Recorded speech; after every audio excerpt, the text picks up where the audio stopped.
D'abord, je voudrais commencer par ce qu'on entend par carême pour les chrétiens catholiques. Le carême pour les chrétiens catholiques commence le mercredi des cendres et prend fin le jeudi saint.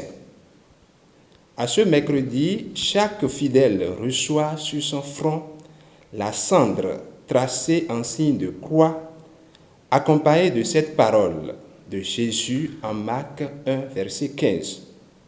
Convertissez-vous et croyez à l'Évangile. Ou l'autre parole de l'Ancien Testament. Souviens-toi que tu es poussière et tu retourneras poussière. La cendre, c'est ce qui reste quand le feu a détruit la matière dont il s'est emparé. En effet, afin de préparer la Pâque, le concile de Nicée en 325 préconise un jeûne de 40 jours.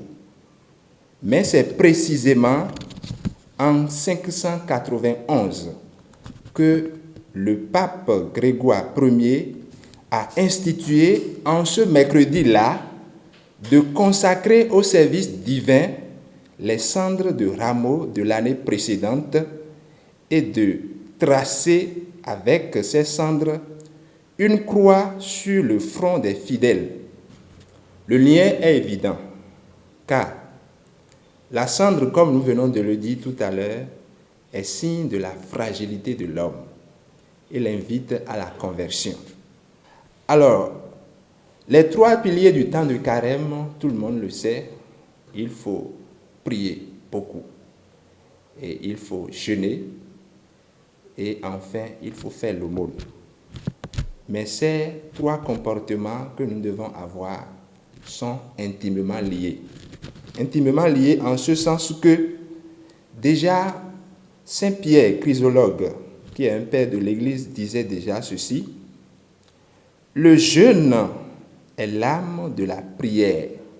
L'âme, âme, pas arme, mais âme de la prière, et la charité est la vie du jeûne. Voyez-vous, ainsi, il ajoute: la prière frappe à la porte, le jeûne obtient et la charité reçoit. C'est Pierre Chrysologue qui le dit.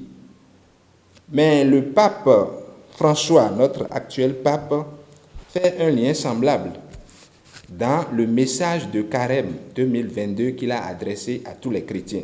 Il dit ceci: le jeûne prépare le terrain, la prière l'irrigue et la charité le féconde.